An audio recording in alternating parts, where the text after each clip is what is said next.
Excellent, Barry. I thought, well, it took me long enough to get there. I might as well, demand it. Absolutely. Call Barry Captain. Me and Ken, I think I must have told you this, we had a great fun, at noon on the schooners. He was all for rigs. He would fix it and tell one of the trainees to come up, and Oh, sorry, Ken Groom, yeah? Yeah. And they'd say, tell the captain, it's noon, you see. And so the lad would come and say, it's noon, sir. And I'd take out my old great uncle's turnip silver watch clock, and with its about a yard of silver chain, on it. And he used to time his pigeons with it, and I'd hold it up and swing it back and forward as if it was ticking. And I'd look up in the sky and say, let the sun pass.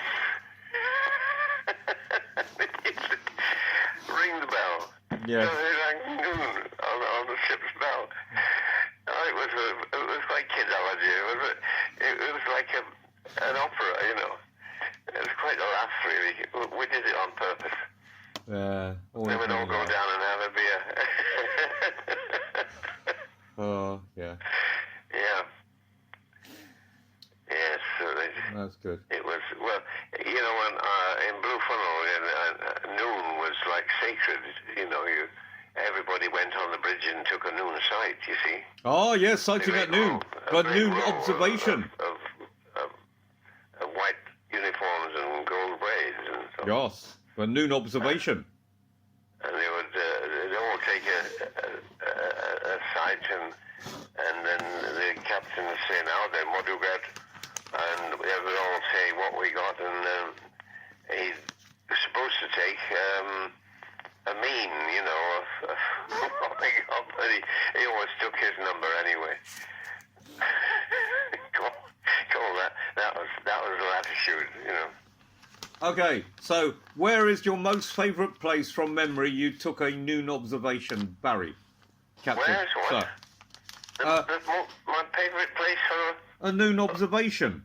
For taking an observation? Yeah, a noon observation. Your favourite place? Well, there's only one place, really, and that's up on the bridge. Oh, no, which part of the world? Which part of the world? On all the miles you've been out there, which is the most glorious bit of the sea that you can remember? A day you did a noon observation, or someone did? Well, that's impossible to say, because... choice of 10. It depends on the weather. Yeah. But I would say that the middle of the Pacific on a quiet day. Noon observation in the middle of Pacific on a quiet day. Yeah. I think the Pacific Ocean is lovely. If you're on the right latitude, if you're in the sort of mid-latitude, say, anywhere between 20 and about 20 degrees north, something like that, or 20 degrees south, doesn't matter. But you don't want to be on the tropics. Just nicely, in the...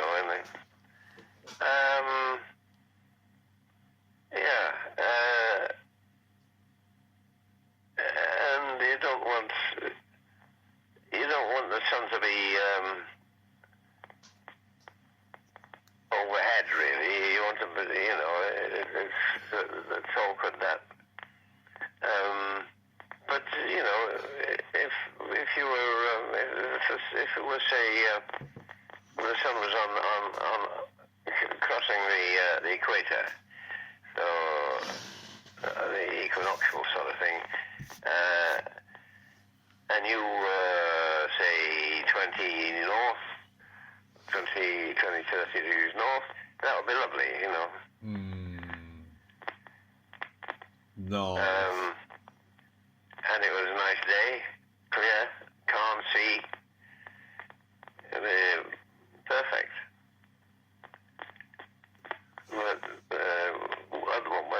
it's almost an impossible question to answer, you know. I know. But to confirm, you did actually do this real live to work out before sat-nav where the bloody hell you were.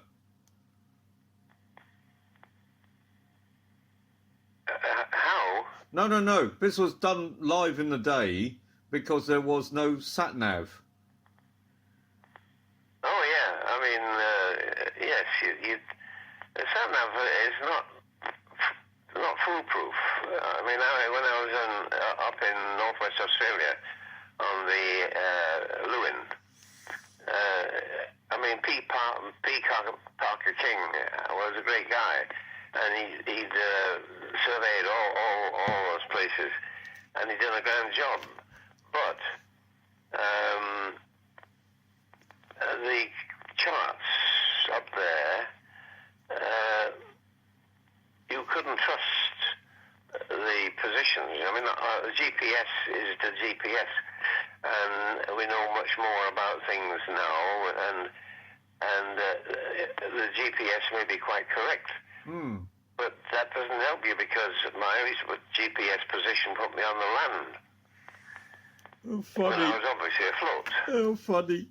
It's because the geographical position and all the rest of it doesn't fit in with the charts position. Yes. And so the only way you can really navigate up there, if you're, coasting, is to use radar.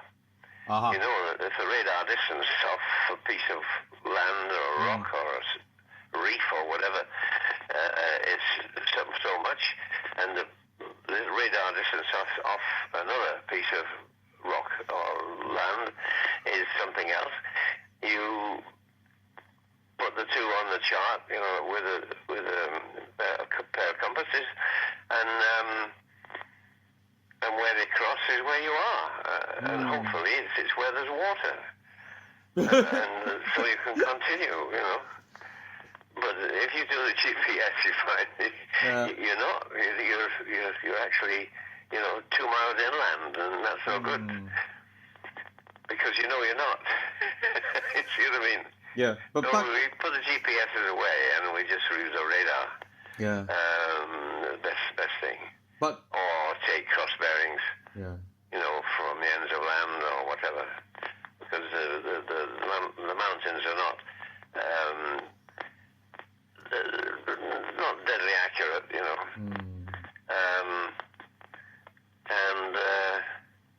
although I did a bit of surveying up there, and I found one or two rises in the country and the land.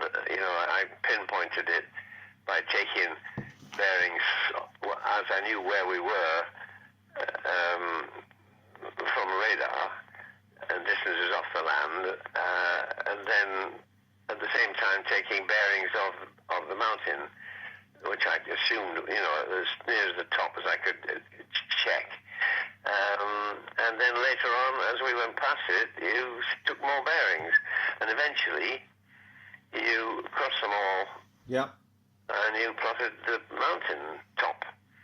And then when next time you came, you did the same thing again and used the mountain top as a possible bearing, and it usually came in, pretty well, enough to keep you safe. But you bear all conditions in mind, It's like they say, navigation is really the science of estimation. Yeah. But I'm very interested, though, Barry, you are only nearly 200 years old, but you're probably the last man standing who's actually taken a noon observation in the Pacific to work out longitude. Oh, I don't know. Do you think so? Well, given you're 200 years old, yeah. Yeah, I suppose so. I don't know. I'm not yet. I mean, I haven't got to 90 yet, but I'm hoping to. No, there may be some other master mariners slightly older than you. I will attest that probably. I was wondering if there were. I mean, people don't know what a captain is these days. As we started, yeah. But I am quite pleased that I'm talking with an old codger who did noon observations to work out where the bleeding out on the planet in a longitudinal way he was. I mean, it's a lot. I was thinking, I'm still working on this, trying to get a book written. But one bit of it, I was going to say, it's really, it's just a lot of argy-bargy and spherical trigonometry, you know.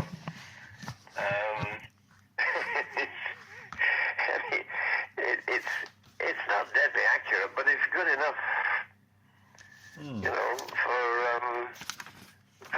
all intents and purposes. I mean, it means you can get across the ocean without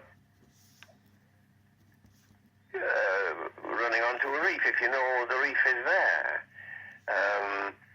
or an island. Somebody's been there before, but the poor buggers that, like, you know, the early birds, the drake and frobisher and